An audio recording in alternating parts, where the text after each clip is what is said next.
जय गुरुदेव। परम पुरुष गुरुदेव जी, जय गुरुदेवय नाम। अलख अगम की पार में स्वामी तुम्हें प्रणाम। कोटि कोटि करूं वंदना, अरब खरब प्रणाम। चरण कमल बिसरू नहीं, जय गुरुदेव नाम। जय गुरुदेव। आप सभी सत्संगी भाई बहनों, आज हम सभी आपस में मिल बैठकर गुरु महाराज जी के वचन को सुनेंगे, कहेंगे और सुनेंगे। बाबा जी ने हम सबको बहुत कुछ समझाया। गुरु महाराज जी ने कहा कि एक महात्मा जी थे और वो चिड़ियों को समझा रहे थे।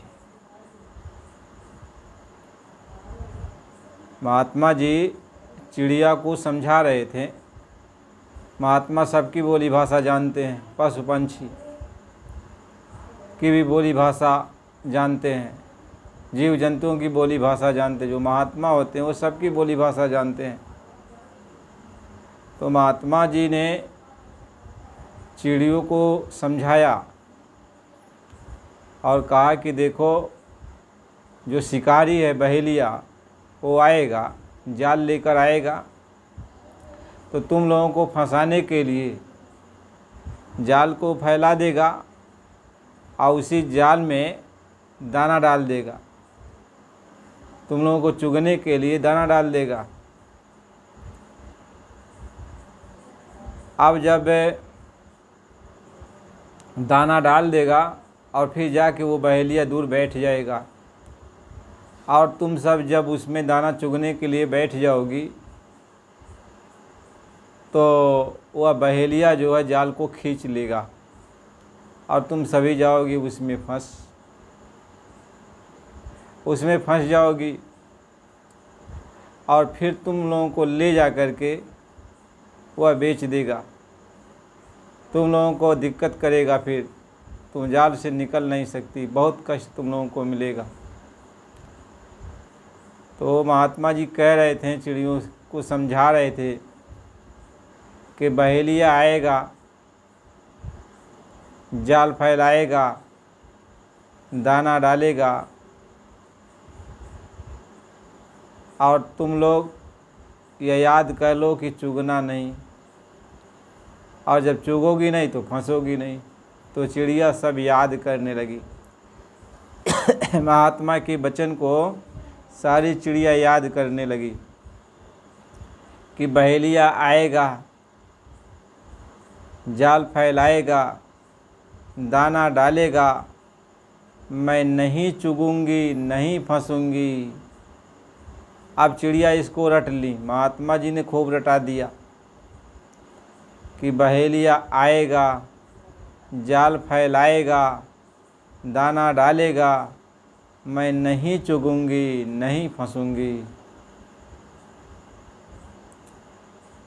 अब तो सारी चिड़िया रटने लगी और जहाँ जहाँ चिड़िया उड़ती, जहाँ जहाँ जाके बैठती, हर जगह यही कहती, बहेलिया आएगा, जाल फैलाएगा, दाना डालेगा, मैं नहीं चुगूंगी, नहीं फंसूंगी। तो बहेलिया एक दिन जाल लेकर आया। तो जाल लेके आया, अभी जाल तो फैलाया नहीं, लेकिन वह सारी चिड़िया बोल रही थी कि बहेलिया आएगा, जाल फैलाएगा, दाना डालेगा, मैं नहीं चुगूंगी, नहीं फंसूंगी। तो बहेलिया सोचने लगा, इन चिड़ियों को इतना ज्ञान कहाँ से आ गया।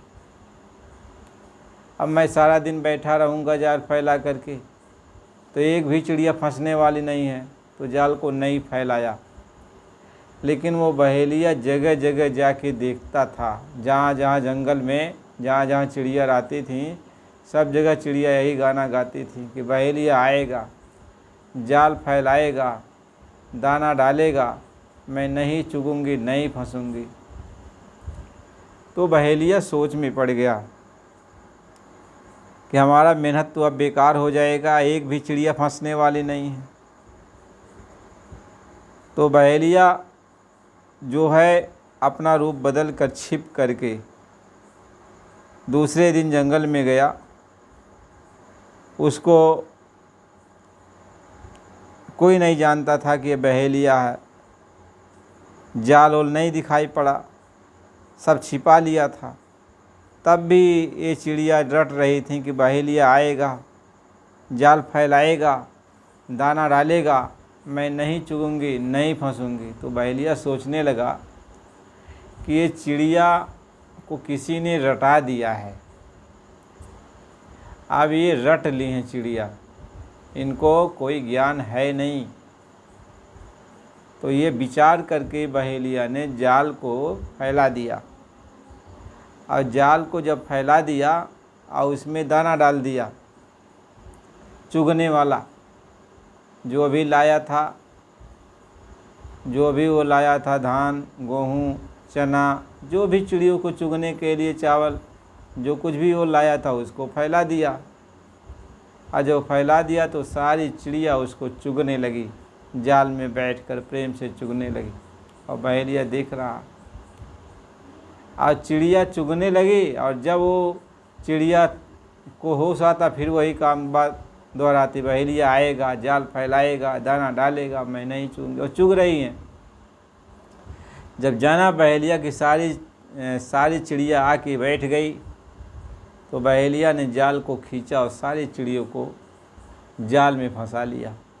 और जाल में जब फंसा लिया और लेके जा रहा है, तब भी हम यह चिड़िया यही कह रही हैं कि बहेलिया आएगा, जाल फैलाएगा, दाना डालेगा, मैं नहीं चुगूंगी, नहीं फंसूंगी, नहीं चुगूंगी, नहीं फंसूंगी। गुरु महाराज जी ये समझाने लगे कि बच्चा इस तरीके से ये महात्मा जब यहाँ पे आते हैं जीवों को चेताने के लिए, हम जीवात्मा एक पंछी हैं, हम सारी आत्माओं को महात्मा समझा रहे कि देख बच्चा, एक काल शिकारी जो है वो आ रहा है, वह विषयों का दाना डाला है, तुम्हें विषयों में लगाया है, विषयों में तुमको फंसा रहा है, और तुम विषयों से निकल जाओ, इस दाना को मत चुगो, नहीं तो काल अपने फंदे में तुम्हें फंसा ले जाएगा। और जब फंसा के एक बार लेके चला गया तो नर को 84 में फिर डाल देगा। यानी हम सभी पंछी, ये आत्मा रूपी पंछी मानव तन रूपी पेड़ पर बैठी हुई हैं, और वो महात्मा आ करके हम सभी पंछियों को, हम आत्माओं को समझा रहे कि तुम जो है नीचे उतर कर, यानी जिस जगह तुम बैठी हो, जैसे ये शरीर है, ये शरीर एक वृक्ष है, इस वृक्ष के ऊंची शिखर पर, यानी ऊपर दोनों आँखों के मध्य भाग में तीसरे तिल पे छठा चक्र पर आत्मा बैठी हुई है, और नीचे 9 इंद्रियों के द्वारा नीचे सब विषय भोग हैं, दाना है विषयों का। तो महात्मा ये समझा रहे कि ये बच्चा, आपकी बारी मानव तन मिला है, आप विषयों का दाना चुगने में तुम अपने जीवन को बर्बाद मत कर दो, क्योंकि नीचे माया का जाल बिछा हुआ है।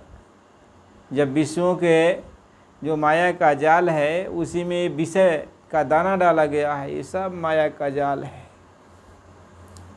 आँख के द्वारा ये जाल दिखाई पड़ता है, कान के द्वारा, नाक के द्वारा, जबान के द्वारा, नीचे इंद्रियों के द्वारा, ये माया का जाल है। इन्हीं के द्वारा हम निकल कर विषयों का आनंद लेते हैं, जो उसमें देखने में जो आनंद मिलता है, सुनने में जो आनंद मिलता है, स्पर्श करने में जो आनंद मिलता है, भोग करने में जो आनंद मिलता है। कहते हैं इन विषयों का दाना ये सारी आत्माएं चुग रही है। तो महात्मा ये समझाते, तुम ऊपर बैठी हुई है पंछी, तुम नीचे उतरकर 9 दरवाज़ों के जरिए इन विषयों का दाना मत चुगो, नहीं तो काल शिकारी यानी वो समय आ जाएगा और तुम इसी विषयों के दाना में चुगते हुए फंसा दी जाओगी और तुम्हें काल शिकारी जमदूत पकड़ के लेके चला जाएगा। फिर तुम न इधर की रही न उधर की रही। महात्मा ये समझाते हैं, बड़े प्यार से महात्मा समझा रहे हैं, लेकिन हम सारे पंछी समझ नहीं पा रहे। महात्मा सत्संग देते हैं, यह सत्संग देते हैं कि यह नर देही ये फागुन मास और सूरत सखी आई करन विलास। कहते हैं मानो शरीर एक फागुन का महीना है।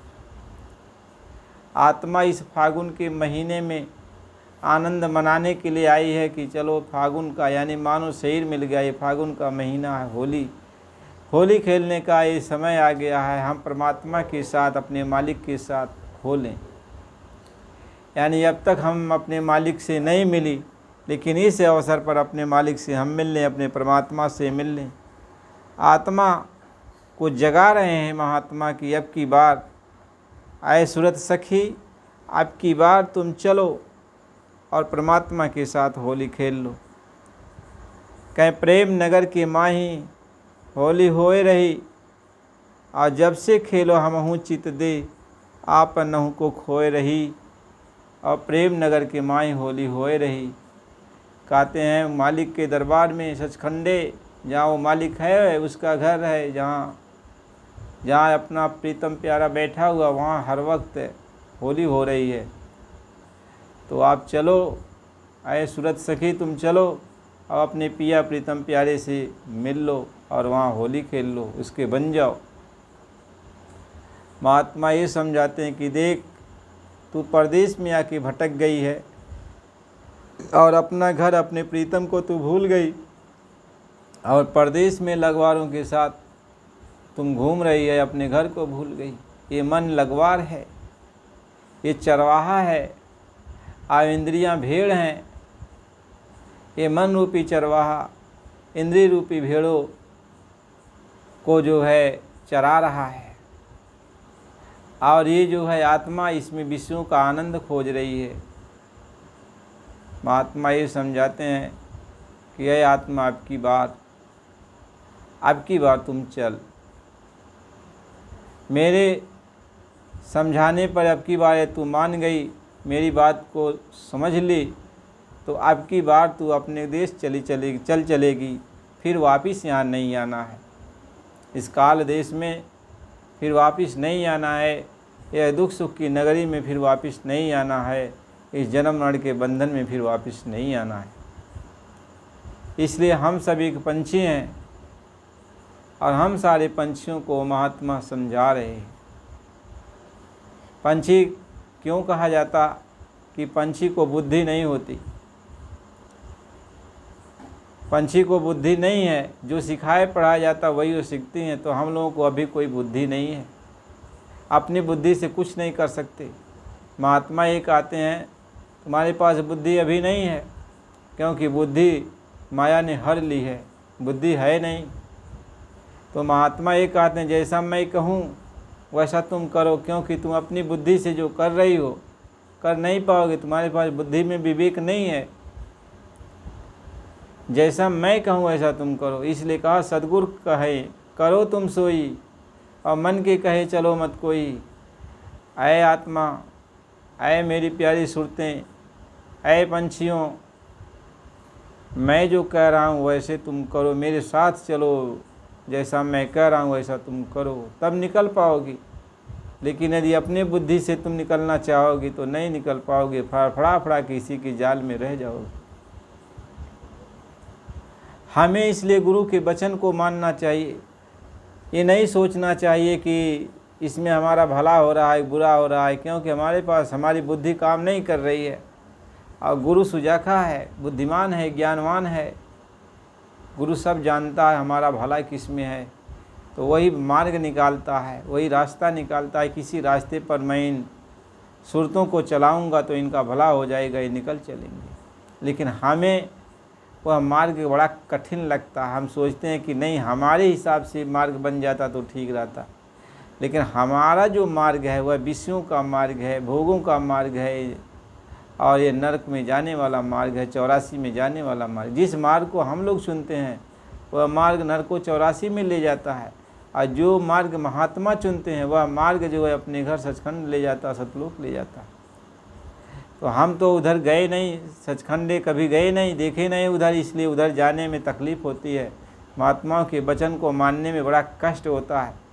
इसलिए कहा कड़ू बहुत सतनाम है, पीवत का डरे शरीरा, रोटी खावन हारा खाएगा क्यों कर हीरा।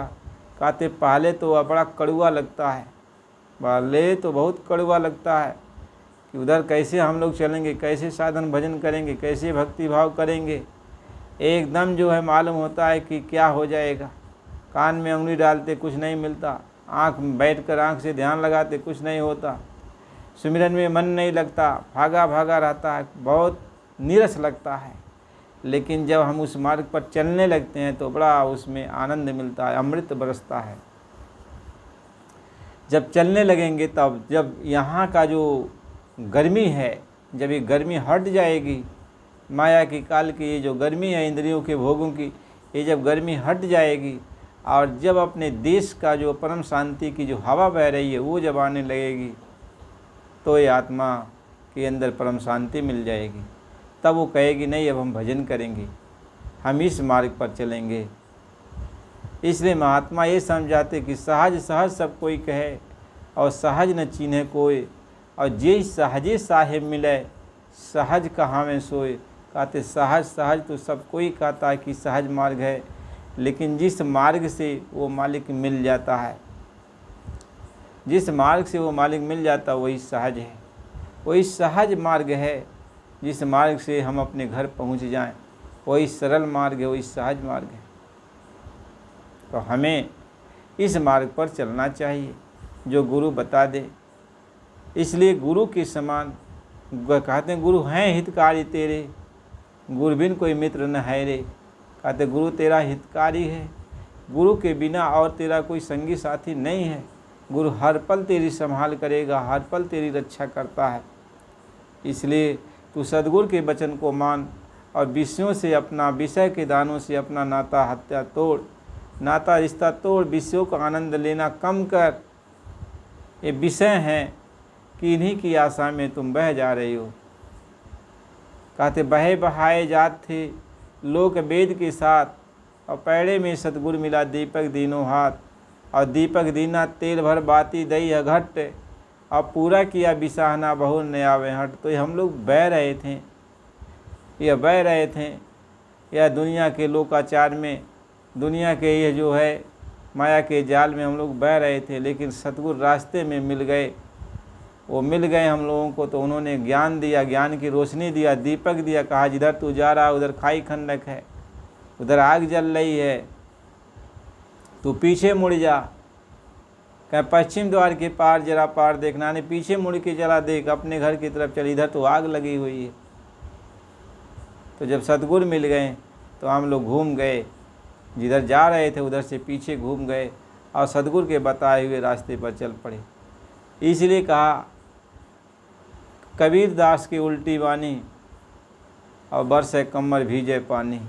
यानी हमें उल्टा चलना है, यानी जो हमें उल्टा दिखाई पड़ता है वही अपने घर का मार्ग सीधा है। इधर हम लोग चले आए, इधर चले आए, तो जब इधर 9 दरवाज़ों के जरिए संसार में चले आए, जो उल्टा था इसको अब सीधा लगने लगा। अब हम लोगों को यही सीधा लगने लगा, लेकिन और अपना देश उल्टा लगने लगा। लेकिन जब अपने देश की तरफ चलेंगे तब यह उल्टा हो जाएगा, तब अपना देश सीधा हो जाएगा, वह मार्ग सीधा हो जाएगा। महात्मा इस बात को समझा रहे, सद्गुरु इस बात को सुनाते हैं, समझाते हैं।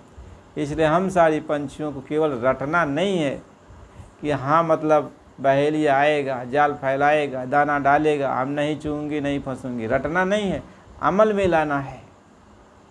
अमल में लाना है कि ये काल शिकारी तो आ जाएगा, आज कल कब किसका, साल 2 साल 10 साल 100 साल, जिसकी जैसी उम्र है उसके बाद तो आ जाएगा और अपने जाल में लेके चल देगा। तो महात्मा ये समझा रहे हैं, उसके आने के पहले, इन चिड़ियों को महात्मा समझा रहे हैं, उसके आने के पहले, बहेलिया के आने के पहले तू अपने घर चल, अपने घर का सफ़र देख ले, अपने घर चल। महात्मा ये समझाते हैं। तो हम लोगों को अपने घर चलने की तैयारी करना चाहिए, उधर चलने का मार्ग महात्मा दे रहे हैं। तो इसलिए कहते हैं कि अलल पक्षी, यानी इस आत्मा को अलल पक्षी की उपाधि देते हैं कि जैसे अलल पक्षी होती है, आसमान में ही रहती है, आसमान में ही अंडा देती है। उसका अंडा जब नीचे आने लगता है धरती पर, तो धरती पर आने के पहले ही अंडा फूट जाता है, फिर बच्चा उसमें से निकल जाता है, वो अभी आसमान में चला जाता है। इसलिए आत्मा को अलल पक्षी कहा गया कि तू अलल पक्षी है, तू नीचे इस धरती पर क्यों उतर रही है विषय भोगों में, ऊपर ही ऊपर निकल चल, अपने देश निकल चल। तो देखो प्रेमी भाई बहनों, हम लोगों को गुरु महाराज जी ने बहुत कुछ समझाया बुझाया है। हर तरह से मालिक ने प्रेम प्यार पैदा किया और यही प्रेम प्यार सूखने न पाए। मालिक की भक्ति जागृत रहे। सत्संग जब सुना करोगे तो मालिक की भक्ति जागृत रहेगी। हम मालिक के प्रति भरोसा रखेंगे, विश्वास रखेंगे, उनके वचनों पर कायम रहेंगे और अपने घर चलने की तैयारी करेंगे, यानी सुमिरन ध्यान भजन करेंगे और विषय भोग रूपी दाना से दूर रहेंगे। दूर रहने की बराबर कोशिश करेंगे कि विषयों से हम दूर रहें, क्योंकि जो विषय में रत हो जाता है वो भजन से दूर हो जाता है, जो भजन में लग जाता है उससे विषय दूर होने लगते हैं। दो मार्ग है, यही तो मार्ग है। इसलिए कहा जहाँ नाम तहाँ काम नहीं, और जहाँ काम नहीं नाम, रवि रजनी ना रह सके दोनों एक ठाम।